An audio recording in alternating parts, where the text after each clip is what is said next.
Nah, oke.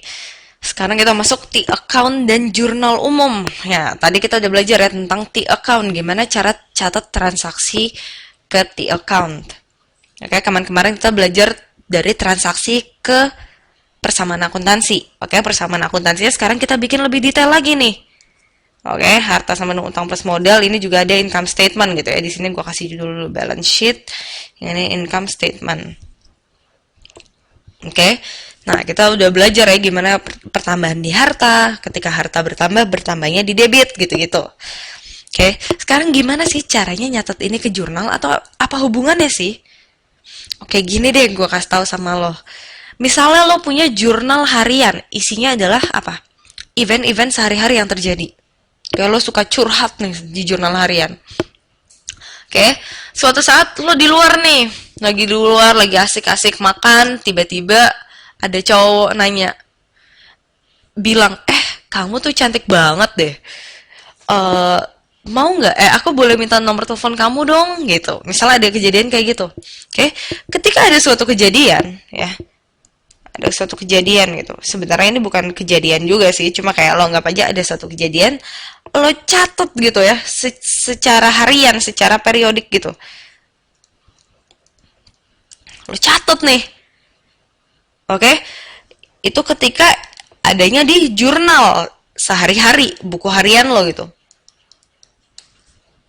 Oke, di akuntansi ketika ada kejadian ya kali ini adalah sebuah transaksi.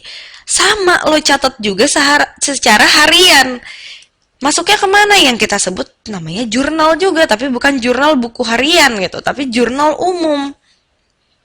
Oke, jadi ada transaksi akuntansi, lo catat per hari.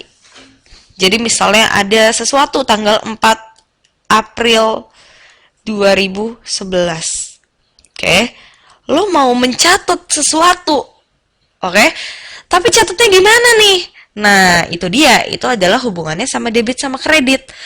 Lo mencatatnya dalam bentuk debit sama kredit. Oke, yang pertama jelas harus ada tanggal dulu. Misalnya apa? Oke, misalnya gue mau bilang bahwa, gue kasih contoh deh, bahwa lo ngutang ke si A sebesar 10 juta. Lo bayangin nih. Oke, kalau tadi di account kita nulisnya gimana? Utang kita bertambah. Bertambah di mana? Oke, seret gitu ya, kenaikan di kredit sebesar 10 juta. Sebagai gantinya karena lo utang, lo dapat apa? Lo dapat uang tunai, ya kan? Lo dapat uang tunai atau lo dapat kas dalam akuntansi. Ketika kas gue bertambah, kas gue naik ya di kiri gitu kan. Kas gue bertambah sebesar 10 juta di debit. Oke. Ini terjadi kapan? Tanggal 4 April 2011. Ini juga terjadi 4 April 2011. Ini satu transaksi. Oke. Gue catat gimana? Gue catatnya adalah, caranya adalah kita taruh debitnya dulu, baru kita taruh kredit. Biasanya kreditnya lebih menjorok ke dalam gitu ya. Kayak apa? Gue tulisnya berarti, di debit, apa transaksi yang terjadi? Lo ngutang ke A. Transaksinya yang terjadi adalah utang gue bertambah dan harta gue bertambah. Harta gue berupa apa? Uang tunai, kas, ya kan? Ini kan 10 juta yang gue taruh di debit adalah kas. Nah, debitnya gue taruh dulu sebesar 10 juta.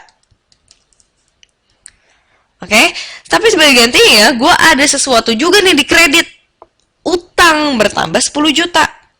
Gue kasih menjorok sedikit ke dalam, gue tulis utang pada si A sebesar 10 juta.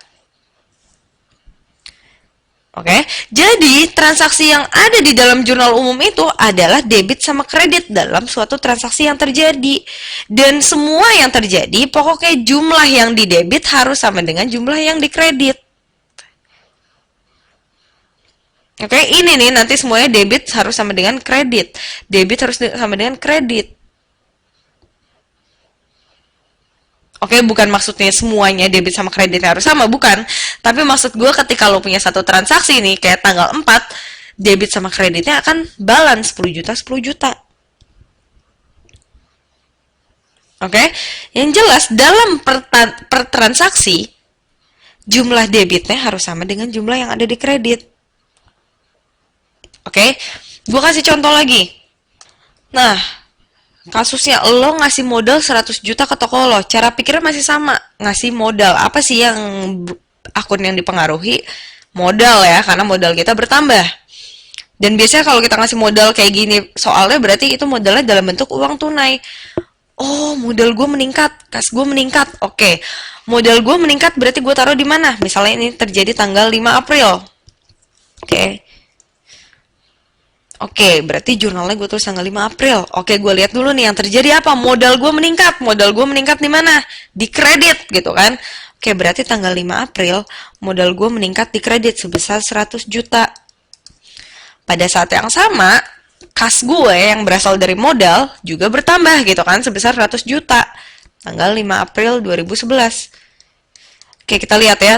Pada tanggal yang sama nggak transaksinya? Ada 100 juta, ada 100 juta. Sama ya. Kredit sama debit jumlahnya harus balance. Gimana cara nyatetnya? Biasa. Yang kita catat tanggalnya dulu, ya kan? Karena lo anggap aja ini kayak buku harian lo nih. Lo kasih tanggal. Terus lo catat apa yang terjadi. Nah, di akuntansi yang kita catat debit sama kreditnya. Itu yang kita masukkan di jurnal umum. Debitnya berapa? Oh, ada 100 juta nih dari penambahan uang kas. Oke, gue tulis kas sebesar 100 juta. Oke, itu di debit. Kreditnya gimana?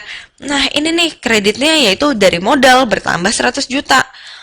Oke, berarti gue tulis modal lo gitu ya, sebesar 100 juta juga.